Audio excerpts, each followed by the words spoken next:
તરફ સમય માંગવામાં આવ્યો છે અને અન્ય સમાચાર પર નજર કરીએ તો રાજકોટમાં પીજીવીસીએલની બેદરકારીનો વધુ એક વિડીયો સામે આવ્યો છે। ફોનનું રિસીવર નીચે મૂકી કર્મચારીઓએ આરામ ફરમાવ્યો છે। જી હા, રાત્રે વીજ પુરવઠો છતાં ગ્રાહકોએ પીજીવીસીએલમાં અનેક ફોન કર્યા હતા।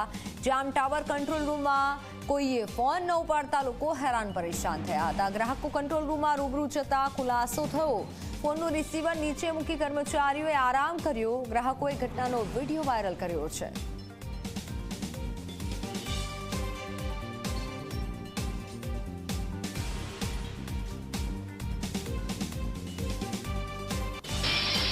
વીડિયો સામે આવ્યા બાદ ઝી 24 કલાકે રિયાલિટી ચેક કર્યું। પીજીવીસીએલ કચેરીએ પહોંચી અધિકારીને ઝી 24 કલાકે સવાલ કર્યા।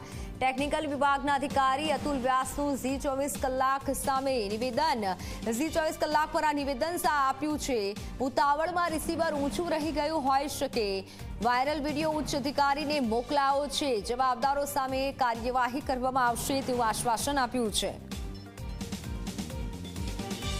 ઉનાળાને કારણે વીજ માંગની અંદર ખૂબ જ વધારો છે તે થયો છે, પરંતુ ક્યાંક જે રાત્રિના સમયગાળા દરમિયાન વીજ પુરવઠો ખોરવાતો હોય છે ત્યારે રાજકોટના અલગ અલગ જે પીજીવીસીએલના કંટ્રોલ રૂમ આવેલા છે કે ત્યાં ફોન રિસીવ ન થતા હોવાની ફરિયાદ છે તે ઉઠી રહી છે। ગઈકાલે રાત્રિના જે રાજકોટના જામ ટાવર પાસે આવેલી જે પીજીવીસીએલની કચેરી છે કે ત્યાંનો એક વિડીયો છે તે સ્થાનિક લોકો દ્વારા વાયરલ છે તે કરવામાં આવ્યો છે કે ફોન છે તે રિસીવર સાઈડમાં છે તે રાખી દેવામાં આવે છે અને જે ફરિયાદ છે તે લોકોની સાંભળવામાં આવતી નથી।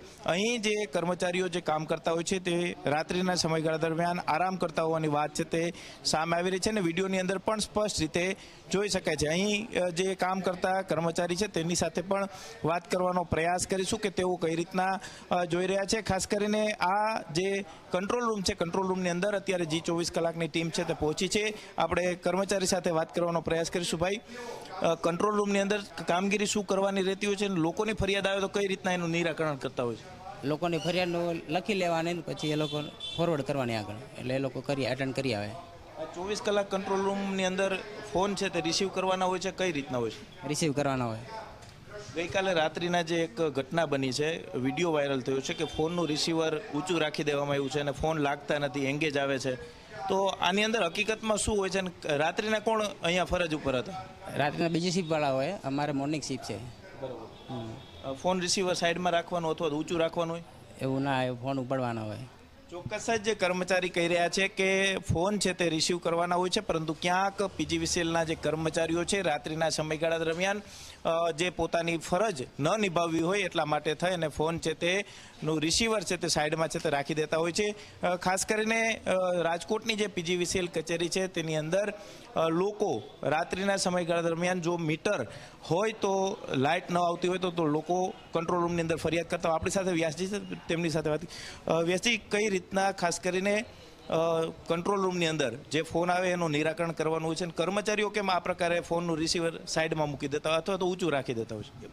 જ્યારે એવું બનાવ બનેલો હતો, 11 kV ગાંધીગ્રામ ફીડરનું જમ્પર ગયેલ હતું, એનું ફોન આવવાથી આ લોકો બે ફોન ચાલુ હોય, એક અમારો ઓપરેટર હોય, એને રિસીવ ઊંચું રાખ્યું એવું દેખાવામાં આવે છે વિડીયોમાં, પણ વખતે બે ફોન હોવાથી આડુવાળું રહી ગયું હોય તો એવી બનતી હોય ઘટના, પણ અધિકારીને ઉપર મેં જાણ કરી દીધી, એના ઉપર એક્શન અને કાયદેસરના પગલાં લેવામાં આવશે એવી અમે જાણ કરેલી છે। સાહેબ, ઉનાળાનો સમય છે, રાત્રિના સમયે જો લાઇટ જાય તો આપ સ્વાભાવિક લોકોને મુશ્કેલી પડતી હોય, લોકો ફોન કરે તો એનું નિરાકરણ કેટલી કલાકની અંદર તાત્કાલિક કરવું હોય છે, કઈ રીતના હોય છે અને આ પ્રકારના જો કર્મચારીઓ હોય એની સામે કઈ રીતના પગલાં લેવા જોઈએ? બને એટલી ઝડપથી અમારે નિરાકરણ, પાવર કોઈનો બંધ રહેવો જ ન જોઈએ, કોઈનો પાવર બંધ ન રહે એવી રીતની અમે ગોઠવણી હોય છે। જ્યારે અમારી એલટી લાઇનનો પ્રશ્ન લોકલ જે અમે સબ ડિવિઝનનો હોય એમાં એલટી લાઇનનો પ્રશ્ન હતો નહીં, જે હતો 11 kV ફીડરનો હતો, એમાં જમ્પર ગયેલો હતો, એને કારણે આ પ્રશ્ન બનેલ હશે। આ વિડીયો આપણે જોયો છે, વિડીયોની અંદર અમુક કર્મચારીઓ સૂતા હોય એવું પણ દેખાય છે। હમણાં મને દેખાડેલ છે વિડીયો, એવી રીતના દેખાડે, એટલે મેં સાહેબને ઉપરી અધિકારીને જાણ કરી દીધેલી કે ભાઈ તમે આમાં તો કે એક્શન હું લઈશ આવીને તરત જ। જી, ચોક્કસ જ પીજીવીસીએલના કર્મચારીઓ છે કે તેમને પોતાના અધિકારી છે કે તેમની જાણ છે તે કરી દીધી છે. અતુલભાઈ વ્યાસ જે રાજકોટના ટેકનિશિયન અધિકારી છે અને ખાસ કરીને તેમને પણ સ્પષ્ટ શબ્દમાં કહ્યું છે કે રાત્રિના સમયગાળા દરમિયાન જો ઉનાળો હોય તો તાત્કાલિક તેનું નિરાકરણ છે તે લાવવાનું હોય છે, પરંતુ ક્યાંક જે વિડીયો સોશિયલ મીડિયાની અંદર વાયરલ થયો છે તે ઉચ્ચ અધિકારીઓને મોકલવામાં આવ્યો છે ને તેને લઈ હવે ઉચ્ચ અધિકારીઓ દ્વારા કઈ રીતના કાર્યવાહી કરવામાં આવે છે તે જોવું પણ સૌથી મહત્વનું રહેશે. કેમેરા પર્સન ઉદય પવાર સાથે ગૌરવ દવે, ઝી મીડિયા, રાજકોટ.